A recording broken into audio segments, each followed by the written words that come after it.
जय श्री श्रीमन नारायण। कल हम लोगों ने देखा कि महाराज दशरथ राम के बन जाने के बाद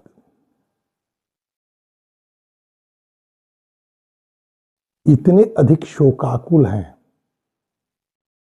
कि अब इनके भीतर जीवन जीने की इच्छा तो है परंतु सामर्थ्य नहीं है।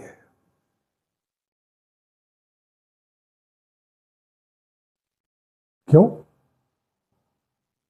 कि इनके जन्म नक्षत्र पापक ग्रहों से आक्रांत हैं। जैसा कि राम राज्याभिषेक के लिए श्री राम को तैयार करते हुए इन्होंने कहा था,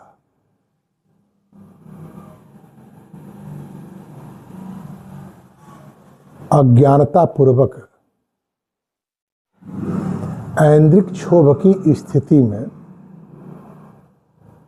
शब्दवेदी बाण चलाने से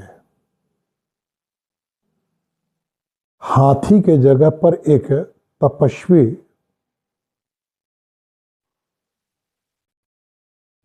मुनि कुमार का वध हो जाने की पीड़ा, मुनि की तपस्वी मुनि का शाप, इनके पूर्व जन्मार्जित पुण्य का तपस्या का परिणाम सब एक साथ घनीभूत होकर एकत्र है।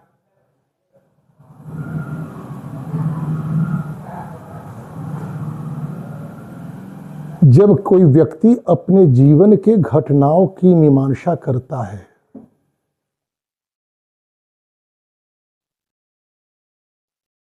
जीना चाहता है कि परिस्थितियां सुधरें और सुधरी हुई परिस्थितियों का आनंद ले सके, परंतु अपने कर्मों का हिसाब तो करना होता है ना। महाराज दशरथ ने कहा कि देवी, ये जो परिस्थिति उत्पन्न हुई है मेरे किए हुए कर्मों के परिणाम से। जब कोई व्यक्ति अपने कर्मों को स्वीकार करता है तो फिर परिणाम से उसे उद्विग्न नहीं होना चाहिए। कारण जानने के बाद भी यदि परिणाम को लेकर आपके भीतर उद्वेग है तो आपकी अभी वासनाएं शेष हैं।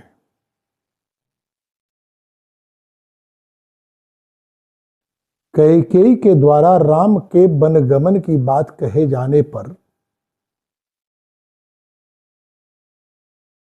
महाराज दशरथ की स्थिति देखते बनती है।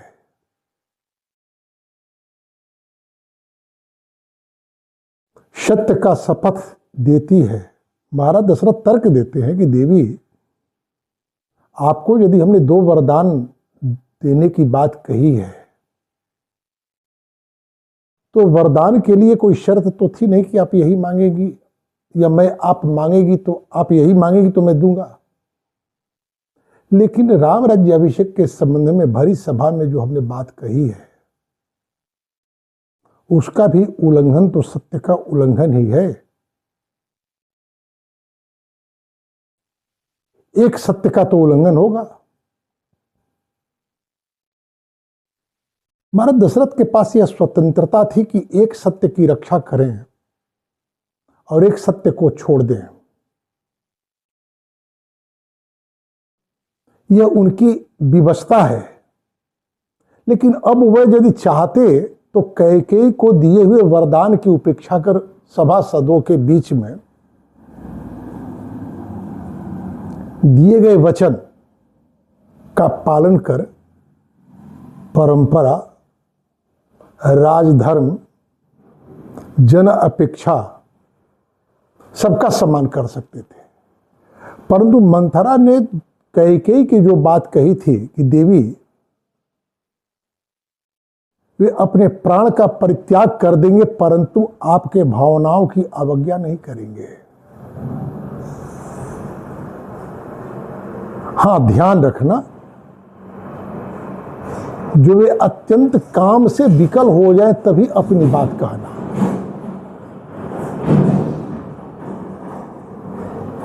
महाराज के व्यवहार में आने वाले काम जनित परिवर्तन को लक्ष्य करती हुई कैकेयी विलंब कर रही है।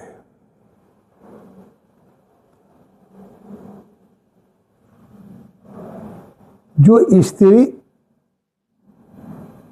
अपने दैहिक आकर्षण के बल पर ही अपने पति को नचाने का प्रयत्न करती रही अब तक, उसे पता है कि उसके पति के व्यवहार में कब कैसा परिवर्तन होगा तो उससे अपनी बात मनवाई जा सकती है।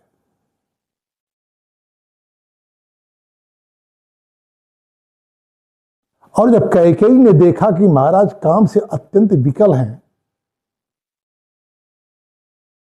काम का ज्वर जब चढ़ जाता है तो व्यक्ति को पथ्य अच्छा नहीं लगता, और राम वनगमन की बात कह दी। मनुहार किया महाराज दशरथ ने,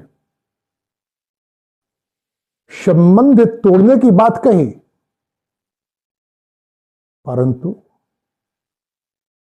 राम वन नहीं जाएंगे कि हमने अयोध्या के सभा में सभासदों के बीच में राम राज्याभिषेक की घोषणा की है, यह बात महाराज दशरथ ने नहीं कही।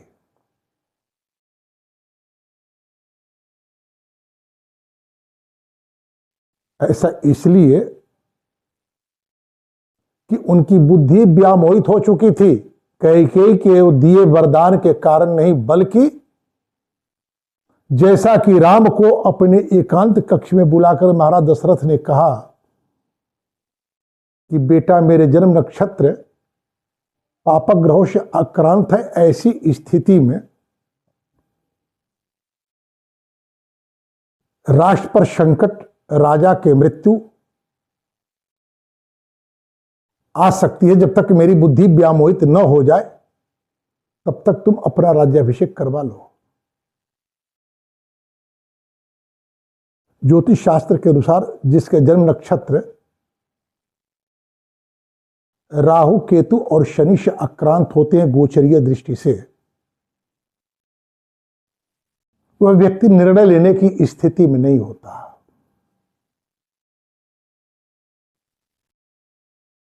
ऐसे व्यक्ति को निर्णय लेने से बचना चाहिए। लेकिन महाराज दशरथ के सामने अवसर नहीं है, उन्हें एक निर्णय लेना है, परंतु ले नहीं पाते, लिए भी नहीं। एक बार भी उन्होंने कैकेयी से नहीं कहा कि राम वन को जाएंगे, बस इतना ही कहा कि अब कुछ मत कहो, तुम्हारे साथ हमारे सारे संबंध समाप्त हो जाए, ऐसी मैं घोषणा करता हूं। कैकेयी ने कहा राम से कि महाराज की यह जो दशा है, राम पूर्व में प्राप्त वरदान के बदले में मैं एक वरदान तुम्हारे लिए 14 वर्षों की तक वनवास की याचना की और उनकी यह दशा हो गई। यदि तुम चाहते हो कि महाराज स्वस्थ हो जाएं, तो तुम्हें शीघ्रतापूर्वक बन जाना चाहिए। और कैकेयी की बात को महाराज की बात मान महाराज श्री राम बन जाना स्वीकार कर लिए। ऐसे राम के बन जाने के बाद पूर्व की सारी स्मृतियां जागृत हो गई, कारण स्पष्ट हो गया, परंतु शोक समाप्त नहीं हुआ।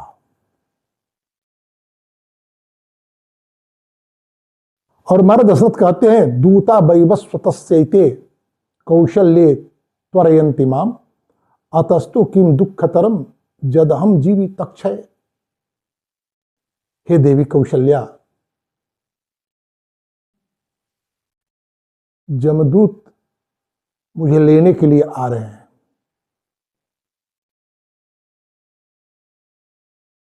दुख बढ़ता जा रहा है, जीवन समाप्त होते जा रहा है, अब मैं जीवित नहीं रह पाऊंगा। उच्छोष्यति वै प्राणान वारिस्तोकमिवातपः न ते मनुष्या देवास्ते ये चारो शुभ कुंडलम। ऊर्ध्वश्वास चलने लगा महाराज दशरथ का, और किसी तरह अटक अटक कर कह रहे हैं कि देवी मेरे प्राण अब नहीं बचेंगे। जिस तरह गर्मी के दिनों में सूरज के ताप से जल सोख लिया जाता, उसी तरह राम के वनगमन से उत्पन्न शोक का ताप मेरे प्राण को सोख रहा है। भाग्यशाली वे लोग होंगे, वे मनुष्य नहीं देवता होंगे, अमर होंगे, क्योंकि देवता को अमर कहा जाता है। जो राम के वन से लौटने के बाद उनके सुंदर कुंडल से मुक्त मुख का दर्शन करेंगे। मुखम द्रक्ष्यसि रामस्य वर्षे पंचदशे पुनः पद्म पत्रे क्षणम शुभ्रो सुदंष्ट्रम चारुनासिकम।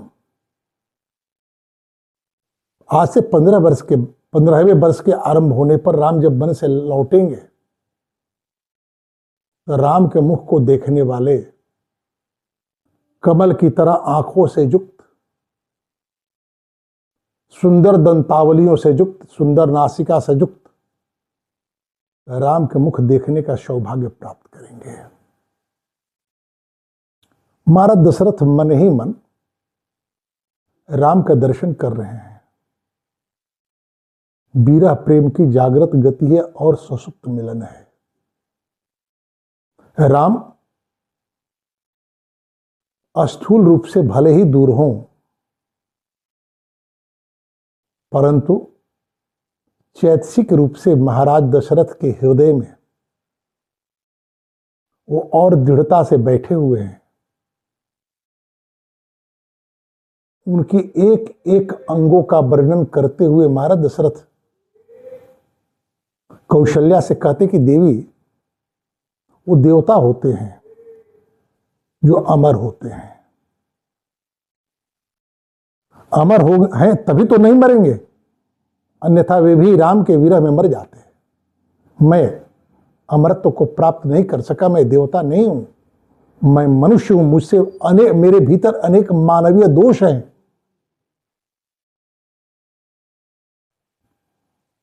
आगे कहते हैं, निवृत्त वनवासम तम अयोध्याम पुनरागतम द्रक्ष्यन्ति सुखिनो रामम शुक्र मार्ग गतम यथा। जब राम वन से वनवास की अवधि पूर्ण कर लौटेंगे, लोग उन्हें देखेंगे, सुखी होंगे। ठीक उसी तरह जैसे शुक्र अपने उच्च मार्ग अर्थात मीन राशि में गति करते हैं। जब शुक्र उच्च के होते हैं तो क्या होता है? दाक्षिण्य दान गुणवान महाधानो अदकृतारी पक्षश्च लोके ख्यात श्रेष्ठो विशिष्टश्चेष्टो नृपति दयितः वाग्बुद्धिजुतोदारः सज्जन परिलब्ध विभव मानश्च सो दय वाचा मीने वंशधरो ज्ञानवान शुक्रे। शुक्र की जब उच्च की स्थिति होती है, उस समय लोग अनेक उत्तम दक्षिणा से युक्त यज्ञ आदि प्रवृत्त होते हैं। याद करें आप, जब भगवान राम बन जा रहे हैं और उनका अनुगमन करते हुए अयोध्या की अनेक वृद्ध ब्राह्मण जा रहे हैं, राम उनसे लौटने की प्रार्थना करते हैं। ये कहते कि बेटा राम, जब तक तुम नहीं लौटोगे यज्ञ पूर्ण नहीं होंगे। ब्राह्मणों की कही हुई बात राम को याद है। तभी तो सुमंत से कहते हैं कि मां कौशल्या से कहना यज्ञशाला की हवनिया अग्नि बूझने न पाए।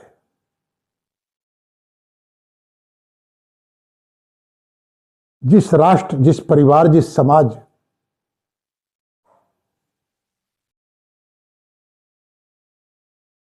से अग्नि बुझ जाती है, वहां की संस्कृति विनष्ट हो जाती है।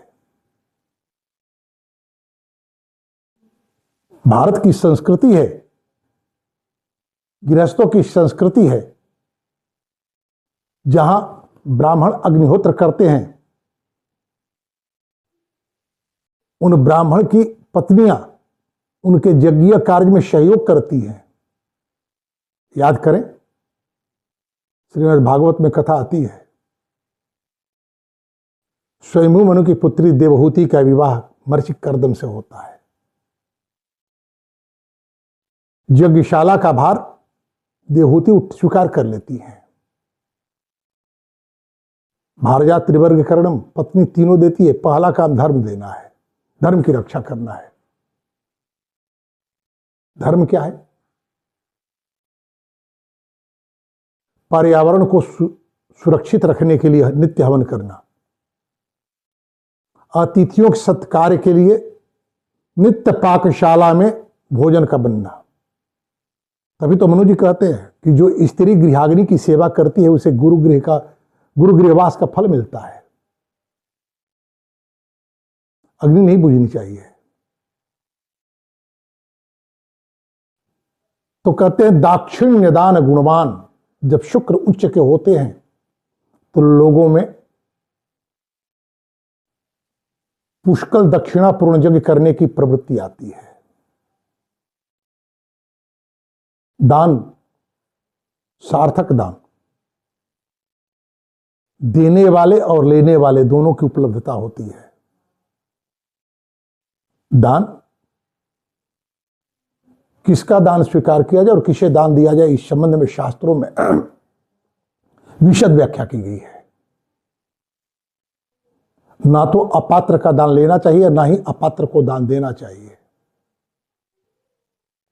दान देने का उद्देश्य क्या है? हम लोगों ने पूर्व में वनगमन के पूर्व सुयज्ञादि ब्राह्मणों को बुलाकर भगवान श्री राम जो दान देते हैं और दान देने के पूर्व दान के उद्देश्य की जो व्याख्या करते हैं लक्ष्मण से, वह मननीय है।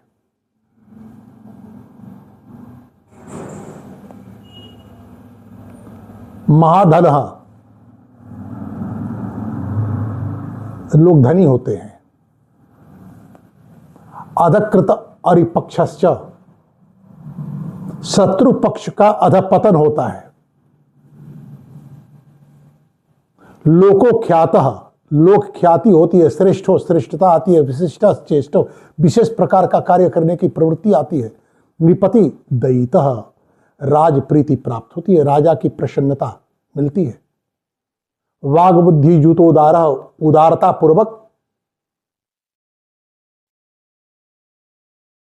बुद्धिपूर्वक वाग्मिता आती है। सज्जना परिलब्ध विहो मानश्च, सज्जनों के द्वारा सम्मान और समृद्धि की प्राप्ति होती है। सोदय वाचा मीने, जब उच्च राशि से शुक्र का अभिगमन होता है। वंशधरो ज्ञानमान शुक्रे, वंश की उन्नति होती है, ज्ञान की अभिवृद्धि होती है। अर्थात राम के वन से लौटने तक अयोध्या के लोगों के बीच ये सारी बातें ठहर गई हैं। राम आएंगे तो पुनः ये सारे कार्य आरंभ हो जाएंगे। कौशल्य चित्त मोहेन हृदयम सीदते राम, वेदेन च संयुक्तान शब्द स्पर्श रसानहम। महाराज किसी तरह कहते कि देवी, मेरी सारी इंद्रियां शिथिल हो रही हैं, चित्त पर मूर्छना छा रही है, मोह छा रहा है, वेदना बढ़ रही है। पहले तो उन्होंने कहा था चक्षुर्भ्याम त्वाम न पश्यामि कौशल्य तुम ही माम अस्पृश। देवी, आंखों से आप मुझे दिख नहीं रही है, इसलिए मेरा स्पर्श कर अपनी उपस्थिति का भान कराएं। लेकिन अब कौशल्या स्पर्श करिए, फिर भी महाराज दशरथ को बोध नहीं हो रहा है। कह रहे हैं शब्द स्पर्श रसान अहम, शब्द स्पर्श रस।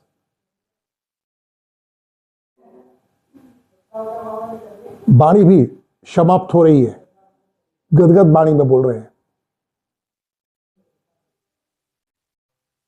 स्वाद नहीं समझ में आ रहा है, स्पर्श की अनुभूति नहीं हो रही है। इतनी वेदना बढ़ गई है, चित्त पर मूर्छना छा रही है। अयम आत्म भव शोको मामनाथम अचेतनम संसाधयति वेगेन यथाकूलम नदी रह। मैं तो अपने द्वारा उत्पन्न किए हुए शोक के कारण ही अपने जीवन का अंत कर रहा हूं, प्राण का अंत कर रहा हूं, ठीक उसी तरह जैसे कि नदियों में बढ़े हुए वेग के कारण नदी के किनारे ढह जाते हैं। हम अपने किए हुए कर्मों के कारण बढ़े हुए शोक के वेग के से समाप्त हो रहा हूं। ठीक उसी तरह जैसे नदियों के किनारे को ढहने के लिए किसी बाह्य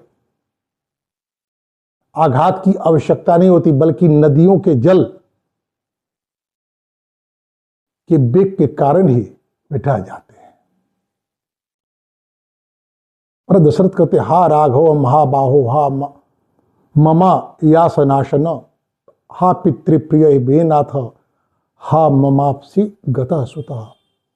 हे राघव, हे महाबाहो, हे मेरे कष्ट को दूर करने वाले पिता के प्रिय मेरे स्वामी, हे बेटा, मैं अब इस संसार से विदा ले रहा हूं, जा रहा हूं।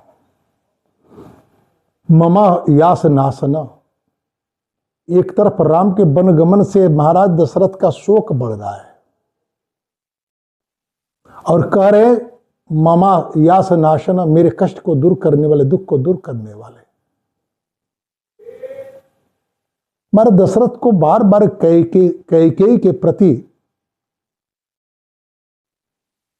अपने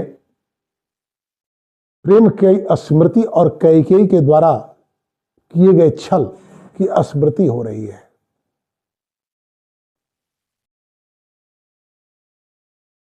महाराज दशरथ रोते हुए कहते हैं सुमित्रे, हे तपस्विनी सुमित्रे, हे बरा माता कौशल्य, मैं अब इस जीवन को समाप्त करूंगा, मैं जाऊंगा। कैकेयी, तुम्हारी इच्छा तो पूर्ण हुई। और महाराज दशरथ को लगता है कि कैकेयी जैसी स्त्री के साथ जीवन जीने से अधिक दुख का और कोई कारण नहीं हो सकता।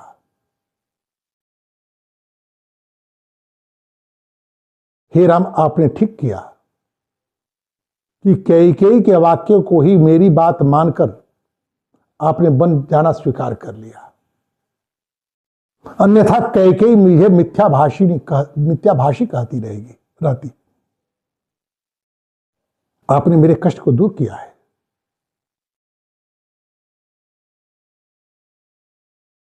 इति मातुश्च रामस्य सुमित्राया च सन्निधौ, इस तरह राम राम कही राम कही, राम राम कही राम, बार बार राम का स्मरण करते हुए कौशल्या और सुमित्रा के सन्निधि में राजा दशरथ शोच जीवितांतम उपागतम, राम का चिंतन करते हुए, राम का स्मरण करते हुए, राम को पुकारते हुए इस लोक जीवन से प्रयाण कर गए।